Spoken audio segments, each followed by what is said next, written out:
Hi friends, welcome back to my channel. இன்றைக்கி நம்ம tacky DC study சேனலில் பார்க்க போகிற வீடியோ என்னன்னா 12th ஃபிசிக்ஸில் அலகு 11 இயற்பியலின் அண்மை கால வளர்ச்சிகள். இந்த லெசன் இருக்க இந்த லெசனை ஒரு ஓவர்வியூவாக பார்க்க போகிறோம். இதில் என்னென்னா நமக்கு இம்பார்ட்டன்ட் படிக்க வேண்டியது வரும் அப்படின்றத பற்றி இந்த வீடியோ ஃபுல்லாக பார்க்க போகிறோம். வாங்க வீடியோக்குள்ளே போகலாம். இதுக்கு முன்னாடி நம்ம அலகு 10 வரைக்கும் அலகு 1ல் தொடங்கி 10 வரைக்குமான வீடியோஸ் போட்டிருக்கோம். அதுக்கான எல்லா லிங்க்குமே உங்களுக்கு டிஸ்கிரிப்ஷனில் இருக்கும். கண்டிப்பாக செக் பண்ணி பாருங்கள், உங்களுக்கு ரொம்ப யூஸ்ஃபுல்லாக இருக்கும். லாஸ்ட்டில் எண்டு ஸ்க்ரீனுமே நான் உங்களுக்கு ப்ளேலிஸ்ட் கொடுக்குறேன். ஸோ அதை பார்த்துமே இது பண்ணிக்கோங்க. நீங்கள் மொத்தமாக இந்த 11 லெசன்ஸு பார்த்துட்டிங்க அப்படின்னா உங்களுக்கு ஃபிசிக்ஸ்ன்ற சப்ஜெக்ட் ரொம்ப ஈஸியாகவே இருக்கும். ஸோ வாங்க வீடியோக்குள்ளே போயிடலாம். ஃபஸ்ட்டு, மீநுண் உலகில் நமக்கு நிறைய வாய்ப்புகள் உள்ளன. இது இயற்பியல் துறையின் புதிய களத்தில் நுழைவதற்கான ஒரு அழைப்பு. ரிச்சர்ட் பைன்மோன் அப்படின்றவர் சொல்லியிருக்காரு. இதில் நீங்கள் என்னென்னலாம் கற்றுக்க போகிறீங்க அப்படின்றத இங்கே ஒரு ஓவர்வியூவாக கொடுத்துருக்காங்க. அடுத்து அறிமுகம் கொடுத்துருக்காங்க. அறிமுகம் படிச்சிங்க, நல்லா யூனியர்மே சொல்கிறது அறிமுகம் படிச்சிங்கன்னா உங்களுக்கு எல்லாமே புரியும். அடுத்து மனித குலத்தின் முழுமையான வளர்ச்சி. இந்த 10 பாடங்கள் படித்ததுக்கும் இது படிச்சதுக்கும் நமக்கு நிறைய டிஃப்ரெண்ட் இருக்கும். ஏன்னா இது அண்மை கால வளர்ச்சி, என்னென்னலாம் வளர்ச்சி பெற்றிருக்கோம் அப்படின்னு பார்த்தா இது ஃபுல்லாமே கொடுத்துருப்பாங்க. ஸோ அப்போ இதில் டிசைனாக அழகழகாக கிராஃபிக்ஸ்லாம் நல்லா செம்மையாக பண்ணியிருப்பாங்க. பொருளியல் எவ்வளோ வளர்ச்சி, தொழில்நுட்பத்தில் எவ்வளோ வளர்ச்சி, அறிவியல், மருத்துவம் இதெல்லாம் எவ்வளோ வளர்ச்சி அப்படின்னு நம்மளுக்கு கொடுத்துருக்காங்க. அடுத்து நானோ அறிவியல் மற்றும் நானோ தொழில்நுட்பம். நானோ அறிவியல் ரொம்ப இம்பார்ட்டன்ட், ரொம்ப ஹையஸ்ட்டு இதில் போயிட்டு இருக்கிறது நானோ அறிவியல் தான். ஸோ அதை பற்றி இந்த பேராஃபுல்லாக படித்து தெரிஞ்சுக்கங்க. இப்போ நம்ம 12th முடிக்கிறோம், காலேஜ் போகிறோம், ஒரு ஃபிசிக்ஸ் குரூப் எடுக்க போகிறோம் அப்படின்னா இதை பற்றி நமக்கு நிறைய கேள்விகள் வரும். சம் காலேஜஸில் நம்ம அப்படியே போய்ட்டு சேர்ந்துக்கலாம். நிறைய காலேஜஸில் இப்போது என்ட்ரன்ஸ் எக்ஸாம் வைக்கிறாங்க, இல்லை ஒரு இன்டர்வியூ மாதிரி கான்டாக்ட் பண்ணி, இன்டர்வியூ இல்லை சும்மா அட்மிஷன் போடும்போது நம்மளை ஒரு 3 கேள்வி கேட்குறாங்க அப்படின்னா இந்த லெசன் தான் அதிகமாக கேள்வி கேட்பாங்க. நானோ பொருட்கள் இப்போ எந்தெந்த தொழில்நுட்பத்தெலாம் பயன்படுத்துகிறாங்க அப்படின்றத பற்றி கொடுத்துருக்காங்க. இயற்கையில் உள்ள நானோ பற்றி ஃபுல்லாக தெரிஞ்சுங்க. நானோ பாருங்கள், டிஎன்ஏன்றது ஒரு நானோ. பட்டாம்பூச்சி கொடுத்துருக்காங்க, மயிலிறகு கொடுத்துருக்காங்க. ஸோ இதெல்லாம் நானோ பொருட்கள். அடுத்து என்னென்ன பொருள் இருக்கோ எல்லாமே கொடுத்துருக்காங்க. ஆரம்பம் மற்றும் தொடக்க வளர்ச்சி, உரிமை தோன்று. ஸோ இதெல்லாம் படிச்சிங்க. ஆரம்ப கால தொடக்கம் மற்றும் வளர்ச்சி தேர்வுக்கு உரியதன்றன்னு கொடுத்துட்டாங்க. பட் இருந்தாலும் நீங்கள் ஜென்ரல் நாலேஜை தெரிஞ்சுக்கலாம். ஸோ இதுவுமே உங்களுக்கு யூஸ்ஃபுல்லாக இருக்கும். ஆய்வுக்கூடங்களில் நானோ பற்றி தான் நமக்கு ஃபுல்லாக கொடுத்துருக்காங்க. நானோ தொழில்நுட்பத்தின் பயன்பாடு. ஸோ உங்களுக்கு நானோனா என்னென்னு தெரிஞ்சிருக்கணும், அது எங்கெங்கெல்லாம் பயன்படுது, என்னென்னலாம் பண்ணலாம், நானோ துகள்களின் சாத்தியமான தீங்கு விளைவிக்கும் விளைவு. நானோ பற்றி நன்மைகளும் நமக்கு தெரிஞ்சிருக்கணும், தீமைகளும் தெரிஞ்சிருக்கணும். அதுவும் பார்த்துக்க. ஏற்படும் நோய்கள். ஓகே, நானோ துகள்கள் உடலில் உள் நுழையும் பொழுது ஏற்படும் நோய்கள். என்னென்ன நோய்கள்லாம் ஏற்படும் அப்படின்றத நமக்கு இங்கே கொடுத்துருக்காங்க. எங்கெங்கே போனால் என்னென்ன நோய்கள்லாம் ஏற்படும் அது போட்டே கொடுத்துருக்காங்க. இயந்திரவியலில் சக பாதுகாப்பாளர், சக மனிதர், ஓகேவா அப்படின்னு சொல்லிட்டு 2 இது கொடுத்து, சக ஆய்வாளர், சக ஊழியர் அப்படின்னு சொல்லிட்டு கொடுத்துருக்காங்க. அதெல்லாம் பாருங்கள், ஒரு தடவை படித்து பார்த்தா போதும். இதெல்லாம் ஜென்ரல் நாலேஜ். ஃபிசிக்ஸ் பொறுத்தளவுக்கு இதெல்லாம் ஜென்ரல் நாலேஜ். இயந்திரவியலின் கூறுகள், ரோபோக்கள் ஓகே, ரோபோ பற்றி படிங்க. மனித ரோபோ, திறன் மற்றும் அழகு, இயக்கிகள் அப்படின்னு சொல்லிட்டு நிறைய கொடுத்துருக்காங்க. ரோபோ பற்றி படிங்க, இது ஒரு இம்பார்ட்டண்ட்டாக இருந்திருக்கும். தொழிற்சாலை ரோபோக்கள் பற்றி கொடுத்துருக்காங்க. செயற்கை நுண்ணறிவு, இதுவுமே இப்போ ரொம்ப அட்வான்ஸ்டு டாபிக். ஆர்டிஃபிஷியல் இன்டெலிஜென்ஸ், செயற்கை நுண்ணறிவு, ஏஐன்னு சொல்லுவாங்க ஷார்ட் ஃபார்மில். இதை பற்றியுமே தெரிஞ்சுங்க, உங்களுக்கு இப்போவே சொல்லியிருக்காங்க. நெக்ஸ்ட்டு அது எங்கெங்கெல்லாம் பயன்படுது, ஏஐ எங்கெங்கெல்லாம் பயன்படுது அப்படின்றத பற்றி கொடுத்துருக்காங்க. இயந்திரவியலின் நன்மைகள், அது என்னென்னலாம் நன்மை இருக்குது, இயந்திரவியலின் தீமைகள், அதில் என்னென்ன தீமை இருக்குது அப்படின்னு சொல்லிட்டு கொடுத்துருக்காங்க. மருத்துவ நோயற்றல் மற்றும் சிகிச்சை இயற்பியல், மருத்துவத்துறையில் இயற்பியல் எப்படிலாம் பயன்படுத்துகிறாங்க அப்படின்றத இதில் கொடுத்துருக்காங்க அந்த அட்டவணையில். அதெல்லாம் பார்த்துக்குங்க. அடுத்து மருத்துவ தொழில்நுட்பத்தில் சமீபத்திய வளர்ச்சியானது கீழ்கண்ட உள்ளடக்கியவை. மெய்நிகர் உண்மை, துல்லிய மருத்துவம், சுகாதார அலைகள், செயற்கை உறுப்பு, முப்பரிமாணம், 3D அச்சு, ஓகேவா, 3D பிரிண்டிங்லாம் இது வச்சு தான் பண்ணுறாங்க. கப்பில்லா மூளை உணர்விகள், ரோபோட்டிய அறுவை சிகிச்சை, ரோபோட் வச்சு இப்போலாம் அறுவை சிகிச்சை பண்ணுறாங்க. ஸோ அதுக்கும் இந்த ஃபிசிக்ஸ் தான் இது. மீத்திறன் உள்ளிழுப்பான்கள், இது எல்லாமே வந்துருக்குது. மெய்நிகர் உண்மை, இதில் இப்போ மேலே இது பண்ண இதை ஒரு இதையும் அதில் கொடுத்துருக்காங்க. இதெல்லாம் எப்படி நடக்குது அப்படின்றத பற்றி ஒரு அட்டவணை கொடுத்துருக்காங்க. ஸோ இதெல்லாமே படித்து பார்த்து தெரிஞ்சுக்குங்க. அவ்வளோதான் ஃப்ரெண்ட்ஸ், இது அவ்வளோதான். இதெல்லாம் இம்பார்ட்டன்ஸ் அப்படின்னு சொல்ல முடியாது. எப்படி சொல்கிறது, இது எக்ஸாமுக்காக நீங்கள் படிக்காதீங்க. லைஃப்பில் நிறைய இடத்துல யூஸ் பண்ணுறதுக்காக படிங்க. பாட சுருக்கம் இதில் ஃபுல்லாக படிச்சிங்கன்னா ஓரளவுக்கு உங்களுக்கு ஐடியா கிடைக்கும் இந்த பாடத்தில் என்ன தான் சொல்லியிருக்காங்க அப்படின்னு சொல்லிட்டு. ஸோ பாட சுருக்கமே பெருசாக கொடுத்துருக்காங்க. அடுத்து கருத்து வரைபடம். இந்த லெசனை பொறுத்தளவுக்கு நீங்கள் வந்து எக்ஸாமுக்காக படிக்கிறோம் அப்படின்றத விட ஃபுல்லாக படித்து பாருங்கள். ஏன்னா நான் சொன்ன மாரி தான் நிறைய இடத்துல போகிறோம் அப்படின்னா ஜென்ரலான கொஷின்ஸ்லாம் நமக்கு இதில் இருந்து தான் வரும். நேனோனா என்ன, ரோபோட் எப்படி ஒர்க் ஆகுது, மருத்துவத்துறையில் இயற்பியல் எப்படி என்ன பண்ணுது, எப்படி ரோபோட்டே ஒரு அறுவை சிகிச்சை பண்ணுது அப்படின்றதெல்லாம் கேள்வியாக நம்ம கேட்பாங்க. ஸோ அந்த இடத்துல நமக்கு வந்து தெரிஞ்சிருக்கணும்ல இந்த இதெல்லாம். ஸோ அதுதான் ஓகேவா. ஓகே ஃப்ரெண்ட்ஸ், அதோட நெக்ஸ்டான வீடியோவில் பார்க்கலாம். நம்ம சேனல் சப்ஸ்கிரைப் பண்ணலை அப்படின்னு சப்ஸ்கிரைப் பண்ணிங்க. இது போல் மோர் இன்ட்ரெஸ்டிங்கான வீடியோஸ் 12க்கான நிறைய வீடியோஸ் போட்டிருக்கோம். அதெல்லாம் நீங்கள் பார்க்கணும் அப்படின்னா டிஸ்கிரிப்ஷனை செக் பண்ணி பாருங்கள். உங்களுக்கு நிறைய டீட்டெயில்ஸ் இருக்கும். அடுத்து இந்த 11ஆம் லெசனுக்கு முன்னாடி 10 லெசனுக்கான வீடியோஸுமே போட்டிருக்கோம். அதுவும் நம்ம சேனலில் ப்ளேலிஸ்ட்டாக 12th ஃபிசிக்ஸ் நியூ அப்படின்னு சொல்லிட்டு ஒரு ப்ளேலிஸ்ட்டாக கொடுத்துருப்பேன். 12th ஃபிசிக்ஸ் ஓல்டு அப்படின்னு சொல்லிட்டு ஒரு ப்ளேலிஸ்ட்டாக கொடுத்துருப்பேன். நியூ அண்ட் ஓல்டுக்கு என்ன வித்தியாசம் அப்படின்னா, நியூ அப்படின்றது இப்போ நான் காலேஜ் படிக்கிற டேஸில் க்ரியேட் பண்ண வீடியோஸாக இருக்கும். ஓல்டு அப்படின்றது நான் 12th படிக்கும் போதே க்ரியேட் பண்ண வீடியோஸாக இருக்கும். இந்த நியூ வீடியோஸை விட உங்களுக்கு ஓல்டு வீடியோஸில் நிறைய டீட்டெயில்ஸ் கிடைக்க நிறைய சான்சஸ் இருக்குது. ஸோ 2 ப்ளேலிஸ்ட்டும் செக் பண்ணி பாருங்கள், உங்களுக்கு நல்லா ஃபிசிக்ஸ் புரியும். ஓகே ஃப்ரெண்ட்ஸ், அதோட நல்ல ஃப்ரெண்டை பார்க்கலாம். Tata bye. Hi friends, welcome back to my channel. இன்றைக்கி நம்ம TKTCD சேனலில் பார்க்க போகிற வீடியோ என்னென்னா, 12th ஃபிசிக்ஸில் யூனிட் 4 அலகு 4 மின்காந்த தூண்டலும் மாறுதிசை மின்னேற்றமும் இதெல்லாம் பார்க்க போகிறோம். இந்த பாடத்தில் இருக்க இம்பார்ட்டன்ட் கொஸ்டின்ஸ் எல்லாமே பார்க்க போகிறோம். வாங்க வீடியோக்குள்ளே போகலாம். இப்போ நீங்கள் நம்ம சேனல் சப்ஸ்கிரைப் பண்ணிங்க, கூட பெல் ஐக்கனை கிளிக் பண்ணி அன்சப்ஸ்கிரைப் பண்ணி வச்சுங்க. அப்போ தான் நம்ம இது போல் போகிற ஒவ்வொரு வீடியோ உங்களுக்கு இன்ஸ்டன்ட் நோட்டிஃபிகேஷன் வரும். வாங்க வீடியோக்குள்ளே போகலாம். சோதனை அறிவியலில் இயற்கை உணர்த்துவதை நாம் மனம் விருப்பு வெறுப்பற்று ஏற்றுக்கொண்டால் இயற்கையை நமது அன்பு தோழியாகவும் சிறந்த விமர்சகராகவும் திகழ்கிறார். மைக்கேல் பரடோ அப்படின்றவர் சொல்லியிருக்காரு. ஸோ இது தெரிஞ்சுக்குங்க. 2 மார்க்கில் கேட்கலாம், 1 மார்க்கில் கேட்கலாம், சான்ஸ் இருக்குது. ஸோ கற்றலை நோக்கங்கள் இதை நம்ம கிடைக்கும் போது என்னென்ன கற்றுக்கலாம் அப்படின்றதெல்லாம் எனக்கு கொடுத்துருப்பாங்க. ஸோ இந்த QR கோட் யூஸ் பண்ணி இனிமேல் நிறைய டீட்டெயில்ஸ் நம்ம தெரிஞ்சுக்கலாம். மின்காந்த தூண்டல்னால் என்ன அப்படின்னு சொல்லிட்டு இதில் ஓரெல்லாம் நமக்கு கொடுத்துருப்பாங்க.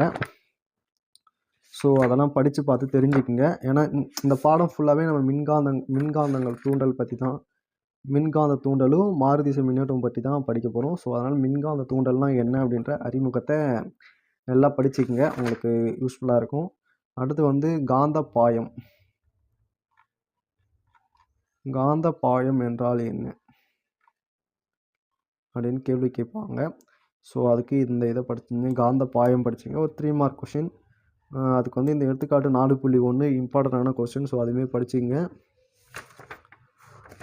நெக்ஸ்ட்டு வந்து ஒரு சோதனை, பரோடோவின் மின்காந்த தூண்டல் சோதனை. முதல் சோதனை, நெக்ஸ்ட்டு 2வது சோதனையெல்லாம் கொடுத்துருக்காங்க. ஸோ இதெல்லாம் படிச்சிங்க. இது ஒரு இம்பார்ட்டன்ட் கொஸ்டின் தான். ஸோ அவர் என்னென்னலாம் பண்ணார் அப்படின்றதெல்லாம் படித்து பார்த்து தெரிஞ்சுக்கிங்க. நெக்ஸ்ட்டு வந்து எடுத்துக்காட்டு 4.4 எடுத்துக்காட்டு 4.3. இது ஒரு இம்பார்ட்டண்டான கொஸ்டின். 2 மார்க்ஸ் நிறைய தடவை கேட்டிருக்காங்க. இந்த கொஸ்டின் பார்த்துங்க. நெக்ஸ்ட்டு இம்பார்ட்டண்டான கொஸ்டின் வந்து 4.5 எடுத்துக்காட்டு 4.5. ஸோ இதுவுமே இம்பார்ட்டண்டான கொஸ்டின் அடிக்கடி கேட்டிருக்காங்க. இது வந்து தியரி கொஸ்டின் தான் ரெண்டுமே. ஸோ அதனால் இதை கண்டிப்பாக படித்து முடிச்சிருவீங்கன்னு நினைக்கிறேன். அடுத்து வந்து லென்ஸ் விதினா என்ன அப்படின்றத படிச்சுங்க. வெறும் தியரிட்டிக்கலாக தான் இருக்கும். லென்ஸ் விதி படிச்சுங்க. லம்மிங் வலக்கை விதி. நெக்ஸ்ட்டு லம்மிங் வலக்கை விதி 204வது பக்கத்தில் இருக்குது. ஸோ இதுவுமே படிச்சுங்க. எல்லாமே இதுவுமே தியரி தான்.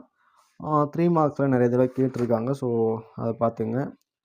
நெக்ஸ்ட்டு வந்து லாரன்ஸ் விசையிலிருந்து இயக்கு மின்னியக்கு விசை அப்படின்னு சொல்லிட்டு ஒரு கொஷின். இதுவுமே 5 மார்க் கொஷின். ஸோ அடிக்கடி கேட்டிருக்காங்க. இதுவுமே பார்த்துக்குங்க. இதுக்கு வந்து 4.8 இந்த இது வந்து கொஸ்டின் வந்து இது கேட்பாங்க இந்த சம்மு. ஸோ அந்த சம்முமே போடுங்க. ரொம்ப சின்னதாக 1 2 3 4 5 6 லைன் தான் இந்த சம்மு. ஸோ அதனால் சம்முமே பார்த்து போட்டுருங்க. ஏன்னா நிறைய கொஸ்டின்ஸில் நம்ம கொஸ்டின் மஸ்மே படிச்சுட்டு போவோம். ஆனால் ஒரு சம்முமே கொடுத்து ஃபுல்லாக போட்டால் தான் ஃபுல் மார்க் கொடுக்குற மாதிரி பார்ப்பாங்க. ஸோ அந்த டைமில் நம்ம வந்து ஃபுல்லாக போடாமல் ஃபுல் மார்க் எடுக்க முடியாமல் போயிடும். ஸோ அதனால் முன்னாடியே பார்த்திங்கன்னா நான் படிக்கிற பசங்க தான் எல்லாமே சொல்கிறேன். பாஸ் ஆனால் போதும் அப்படின்னா நீங்கள் கம்மியாக கூட படிக்கலாம், ஒன்றும் பிரச்சனை இல்லை. தன்மின் தூண்டல் என்றால் என்ன? அப்படின்னு சொல்லிட்டு 2 மார்க் கேட்பாங்க. அதோட அறிமுகம் ஃபஸ்ட்டு கொடுத்துருக்காங்க. ஸோ அறிமுகம் ஃபுல்லாக படிச்சிங்க. அது தன்மின் தூண்டல் என்றால் என்ன அப்படின்னு சொல்லிட்டு கேட்பாங்க. அதுக்கு தன்மின் தூண்டல் என்றால் என்ன அப்படின்றத தெரிஞ்சு வச்சுங்க. 2 மார்க் படித்து வச்சுங்க. அடுத்து நீண்ட வரிசுருளின் தன்மின் தூண்டல் எண். இது வந்து ஒரு இம்பார்ட்டண்டான 5 மார்க் கொஷின். நான் நிறையா இந்த கொஷின் பார்த்துருக்கேன் கொஷின் பேப்பர்ஸில் நான் படிக்கிற காலத்துலேயே. ஸோ இது வந்து ஒரு இம்பார்ட்டண்டான கொஷின். ரொம்ப கொஞ்சம் பெரிய கொஸ்டினும் கூட. ஸோ நான் படிச்சுக்கங்க. இதுக்குமே எடுத்துக்காட்டு 4.10 ஒரு இம்பார்ட்டண்டான கொஸ்டின் அடிக்கடி கேட்டிருக்காங்க. அந்த சம்முமே பார்த்துங்க. பரிமாற்ற தூண்டல் அடுத்து பரிமாற்று தூண்டல். இதுவுமே ஒரு important 3 mark question or 5 mark question. 3 மார்க்லையும் கேட்கலாம் ஆர் 5 மார்க்லையும் கேட்கலாம். ஏன்னா பெருசாகவே இருக்குது. அடுத்து இரு நீண்ட பொது அச்சு கொண்ட வரிசுருளுக்கிடையே பரிமாற்று மின் தூண்டல் எண் அப்படின்னு சொல்லிட்டு கொடுத்துருக்காங்க. இதுவுமே ஒரு இம்பார்ட்டன்ட் 5 மார்க் கொஷின் தான். அதுவுமே பார்த்துங்க. எல்லாமே 5 மார்க் சொல்கிறேன்னு பார்க்காதீங்க. நீங்கள் படிக்கிறது 1ஆவதோ 2ஆவதோ இல்லை 12th ஸ்டாண்டர்ட் படிக்கிறீங்க. ஸோ நீங்கள் கொஞ்சம் அதிகமாக படிக்கிற மாதிரி தான் இருக்கும். மீன் தூண்டப்பட்ட மின்னியக்கு விசையை உருவாக்கும் முறை. இது எப்படி உருவாக்குறாங்க அப்படின்றத அதை படித்து தெரிஞ்சுக்கணும். ஸோ அறிமுகம் படிச்சுங்க. காந்தப்புலத்தை மாற்றுவதன் மூலம் அந்த விசையை உருவாக்கலாமா? அடுத்து வந்து கம்பி சுருளின் பரப்பை மாற்றுவதன் மூலம் உருவாக்கலாமா? ஸோ இதெல்லாம் படித்து தெரிஞ்சுக்கிங்க. கம்பி சுருளின் விசையை மாற்றுவதன் மூலம் இது வந்து ஒரு இம்பார்ட்டண்டான 5 மார்க் கொஷின். ஸோ அது பார்த்துக்குங்க. நெக்ஸ்ட்டு வந்து 4.4 காந்தப்புலத்தை சார்ந்து கம்பி சுருளின் சார்பு திசை அமைப்பை மாற்றுவதன் மூலம் தூண்டப்பட்ட மின்னியக்கு விசை உருவாக்கலாம். தூண்டப்பட்ட மின்னியக்கு விசை. ஓகே, இது ஒரு வெரி வெரி இம்பார்ட்டண்டான 5 மார்க் கொஷின். 4.444 இது ஒரு இம்பார்ட்டண்டான 5 மார்க் கொஷின். அடிக்கடி வரும். ஸோ இந்த ஸ்கேல் படம் வரையணும். நெக்ஸ்ட்டு இந்த படம் கண்டிப்பாக வரைஞ்சி காட்டியே ஆகணும். ஃபுல்லாக வரைஞ்சி இந்த ஃபார்முலாஸ் எழுதணும். இந்த கிராஃபுமே போடணும். இதுவுமே போடணும். இது ஒரு இம்பார்ட்டண்டான 5 mark question. Very very very very important. பாருங்கள், இதில் என்னென்ன படம்னு நான் சொல்கிறேன் பாருங்கள். காந்தப்புலத்தை சார்ந்து கம்பி சுருளின் சார்பு திசை வேகத்தை மாற்றுவதன் மூலம் தூண்டப்படும் இந்த விசை. ஸோ இந்த படம் கண்டிப்பாக நம்ம போடணும். நெக்ஸ்ட்டு இந்த ஃபார்முலாஸ் எழுதணும். நெக்ஸ்ட்டு இந்த படம் ஃபுல்லாகவே நம்ம போடணும். இந்த ஃபுல்லாக போட்டு கீழே இருக்க இந்த ஃபார்முலாஸ் ஃபுல்லாக எழுதணும். கீழே இருக்க இந்த கிராஃபுமே போட்டு காட்டணும். காட்டிட்டு இந்த இதெல்லாம் போட்டுட்டு இந்த இது போட்டு ஃபைனல் ஆன்சர் இது போட்டு முடிக்கணும். ஸோ இதுதான் ஃபைனல் ஆன்சர் போட்டு முடிச்சிட்டிங்கன்னா முடிஞ்சிடுச்சு. 5 மார்க் ஃபுல்லாக கொடுத்துருவாங்க. இல்லை எனக்கு படம் வரைய தெரியாது அப்படின்னு சொல்லிட்டு படம் வரையாமல் போட்டிங்கன்னா கூட உங்களுக்கு 3 மார்க் கொடுக்க சான்ஸ் இருக்குது. இல்லை எனக்கு படம் வரைய தெரியும்னா எனக்கு சம்மதான் ஓரளவுக்கு போட தெரியாது அப்படி இப்படி தப்பாக கொஞ்சம் போடுவேன் அப்படின்னா அப்படி இப்படி ஒரு 3 மார்க் கொடுத்துருவாங்க. ஸோ நீங்கள் இன்னும் கொஞ்சம் எஃபெக்ட் பண்ணிங்கன்னா 4 மார்க்கு, நல்லா பண்ணிங்கன்னா 5 மார்க் ஃபுல்லாக கொடுப்பாங்க. ஸோ அதை நல்லா பார்த்துங்க. அடிக்கடி கேட்குற ஒரு இம்பார்ட்டன்ட் கொஷின். மாறுதிசை மின்னோட்ட மின்னியற்றி இதெல்லாம் என்ன அப்படின்னு சொல்லிட்டு அறிமுகப்படுத்திக்கங்க. இதெல்லாம் எப்படின்னு சொல்லிட்டு பார்த்துங்க. இதெல்லாம் வந்து ஃபேன்ஸில் இருக்கும், சுழலி இதெல்லாம் இருக்கும். நம்ம அதிகமாக பார்த்த பொருளாக தான் இருக்கும் இது. அதுக்கான தத்துவம் கொடுத்துருக்காங்க. தத்துவத்தையுமே படிச்சுக்கங்க. அடுத்த அமைப்பு இதெல்லாம் கொஞ்சம் படித்து பார்த்துட்டு வாங்க. இதுக்குமே அதேமாதிரி ஒரு படம் கொடுத்துருக்காங்க. ஸோ இதுவுமே பாருங்கள். இது என்ன கொஷனில் வரும் அப்படின்னா, ஒரு கட்ட மாற்று திசை மின்னோட்ட மின்னியற்றி இதில் வரும். ஸோ இதுவுமே பார்த்துங்க. இதுக்குமே இந்த படம் இதெல்லாம் வரைய மாதிரி தான் வரும். அடுத்து 3 கட்ட மாற்று திசை மின்னேற்றி பல கட்ட மாற்று திசை மின்னேற்றி. ஸோ இதுக்கப்புறம் வந்து ஒரு இம்பார்ட்டன்ட் கொஷின்ஸ்னு பார்த்தீங்கன்னா என்னவா இருக்கும் அப்படின்னா, இந்த ஏசி மின்னியற்றியின் அமைப்பு தேர்வுக்குரியது. ஸோ இது தெரியணும்னா வேணால் உங்களுக்கு புரியுது அப்படின்னா நீங்கள் படித்து தெரிஞ்சுக்கலாம். அடுத்து 3 கட்ட மின்னியக்கியின் நன்மைகள். ஓகே, 3 கட்ட மின்னியக்கியின் நன்மைகள் படிச்சுங்க. 3 மார்க்கில் கேட்க சான்ஸ் இருக்குது.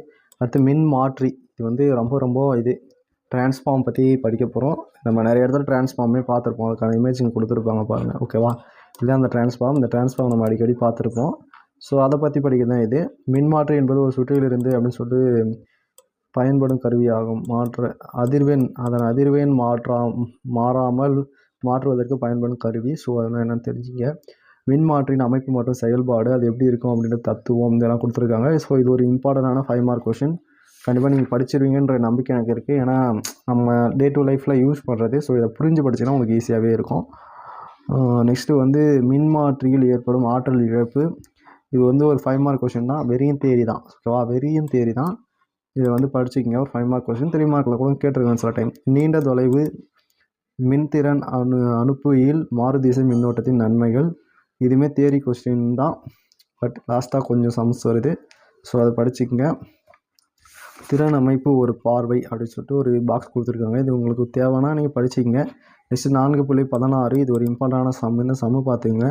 4.17 இம்பார்ட்டன்ட். ஸோ 4.17 இம்பார்ட்டன்ட் முடிஞ்சோடனே மாறுதிசை மின்னோட்டம். மாறுதிசை மின்னோட்டம் அப்படின்னா என்னன்னு சொல்லிட்டு இங்கே கொடுத்துருக்காங்க பாருங்கள். மாறுதிசை மின்னழுத்த வேறுபாடு என்பது சீரான இடைவெளியில் முனைத்தன்மை கொண்டு அதற்கேற்ப மாறுகின்றன. இது வரைக்கும் இருக்குது. இதோட இது அறிமுகம் படிச்சுக்கங்க.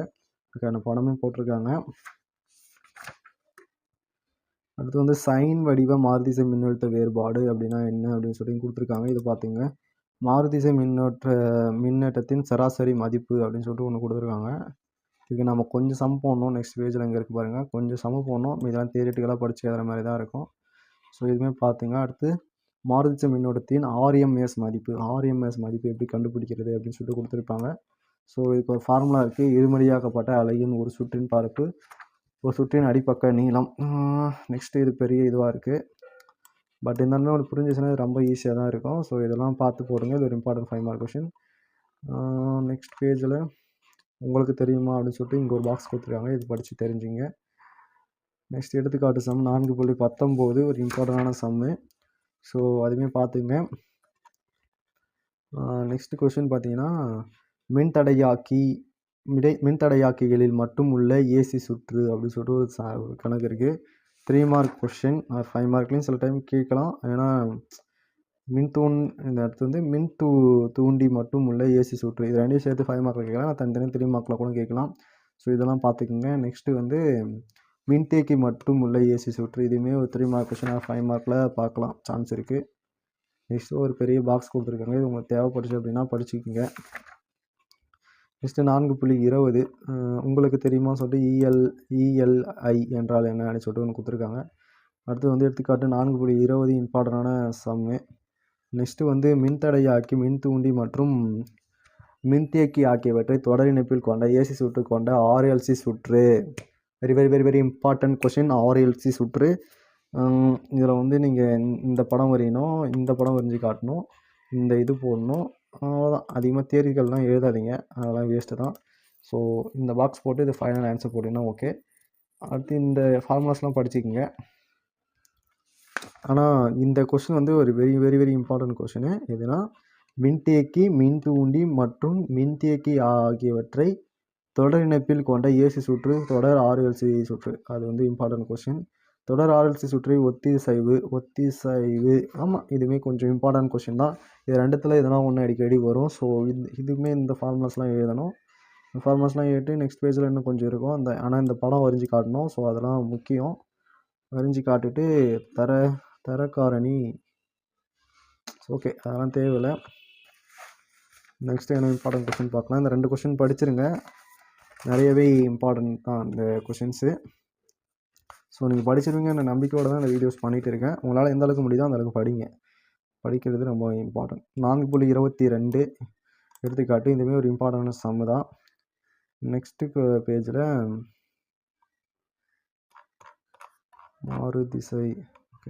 மாறுதிசை மின்னோட்ட சுற்றுகளின் திறன். மாறுதிசை மின்னோட்ட அது வந்து அறிமுகப்படுத்துகிறாங்க. அறிமுகப்படுத்திட்டிங்கன்னா நெக்ஸ்ட்டு சுயல் திறன் மின்னோட்டம்னா என்னென்னு படிச்சிங்க. திறன் காரணம் என்னென்னு படிச்சிங்க. அடுத்து நேர்த்திசை மின்னோட்டத்தை விட மாறுதிசை மின்னோட்டம் நன்மை மற்றும் குறைபாடுகள். இதுவுமே 5 மார்க் கொஷின். நன்மைகளும் தீமைகளும் படிச்சுக்கிங்க. இங்கே நன்மைகள் கொடுத்துருக்காங்க, குறைபாடுகள் கொடுத்துருக்காங்க. ரெண்டுமே பார்த்துக்குங்க. நெக்ஸ்ட்டு எல்சி சுற்றுகளின் அலைவு. இதுவுமே இம்பார்ட்டன்ட் கொஷின் தான். இதில் எதுவும் நம்ம தியரிட்டிக்கலாக தான் இருக்கும். படித்து தெரிஞ்சுக்கிங்க. நெக்ஸ்ட்டு நான் சொல்கிற கொஷின் படிங்க. இந்த எல்சிட்ரி அளவின் ஆற்றல் மாறா நிலை, இதுதான் வந்து 5 மார்க் கொஷின். அதுக்கு முன்னாடி இருக்கிறது அறிமுகம் தான். அது படித்து தெரிஞ்சுக்கிங்க. இது ஃபுல்லாக படிச்சுட்டு ஓகே, அவ்வளோதான். பாடம் முடிஞ்சிருச்சு. ஸோ லாஸ்ட்டு கொஷின் என்னென்னா எல்சி அளவின் ஆற்றல் மாறா நிலை, அதான் லாஸ்ட்டு கொஷின். ஸோ இதோட இந்த இடத்துல இந்த பாக்ஸ்லாம் கொஞ்சம் பார்த்துக்குங்க. நெக்ஸ்ட்டு பாடம் சுருக்குங்க படிச்சுங்க. பாடம் சுருக்கம் அந்த பாடம் ஃபுல்லாக நம்ம என்ன படிச்சிருக்கோம் அப்படின்றத நம்ம பார்த்துக்கிறதுக்கு யூஸ்ஃபுல்லாக இருக்கும். அடுத்து கருத்து வரைபடமே இது. அடுத்து இதில் இந்த கொஸ்டினுக்குலாம் ஆன்சர் உங்களுக்கு தெரியும்னு நினைக்கிறேன். இந்த கொஸ்டின்ஸ்க்குமே ஆன்சர் வேணும் அப்படின்னா நீங்கள் கமெண்ட்ஸ் பண்ணுங்கள். நம்ம கண்டிப்பாக வீடியோஸ் போடலாம். ஓகே ஃப்ரெண்ட்ஸ், இந்த வீடியோ உங்களுக்கு பிடிச்சிருக்கும்னு நினைக்கிறேன். பிடிச்சிருந்துச்சுன்னா ஒரு லைக் கொடுங்க. இதுபோல் மோர் இன்ட்ரெஸ்டிங்கான வீடியோஸ் பார்க்கணும், இதுபோல் இன்னும் நிறைய வீடியோஸ் பார்க்கணும் அப்படின்னா சப்ஸ்கிரைப் பண்ணிங்க. கூடவே பெல் ஐக்கான கிளிக் பண்ணி ஆல் செலக்ட் பண்ணிக்கோங்க. அப்போ தான் இது போல் போகிற நிறைய வீடியோஸ் உங்களுக்கு இன்ஸ்டன்ட் நோட்டிஃபிகேஷனாக வரும். நெக்ஸ்ட்டு உங்களுக்கு வேறு எதனா சப்ஜெக்ட்ஸில் டவுட்ஸ் இருக்குது, வேறு எதனா டவுட்ஸ் இருக்குது, என்ன மாதிரி வீடியோஸ் வேணும் அப்படின்னாலும் கமெண்ட்ஸில் சொல்லுங்கள். என்ன வீடியோஸ் வேணாலும் பண்ணதுக்கு நாங்கள் ரெடியாக இருக்கோம். ஸோ இந்த வீடியோ கொடுத்த உங்களுடைய விமர்சனம், அது வீடியோ நல்லா இருந்துச்சு அப்படின்னு பண்ணாலும் ஓகே, இல்லை இன்னும் இந்த குறைகள் இருக்குது, இதெல்லாம் திருத்திக்கிட்டால் நல்லாயிருக்கும் அப்படின்னு சொல்லிட்டு சொன்னாலும் ஓகே. உங்களுடைய விமர்சனத்தை கமெண்ட்ஸில் சொல்லுங்கள். நம்ம கண்டிப்பாக நெக்ஸ்ட் வீடியோஸ் பண்ணுறது போது அந்த விமர்சனத்துக்கு ஏற்ற அளவுக்கு அந்த கண்டென்ட்ஸை நம்ம ரெடி பண்ணி போடலாம், எந்த குறைகளும் வராத அளவுக்கு. ஓகே ஃப்ரெண்ட்ஸ், மேலும் இது போல் வீடியோ பார்க்குறது சேனலை சப்ஸ்கிரைப் பண்ணிட்டு இருப்பீங்கன்ற ஒரு நம்பிக்கையோடு இந்த வீடியோ முடிக்கிறேன். நன்றி, வணக்கம்.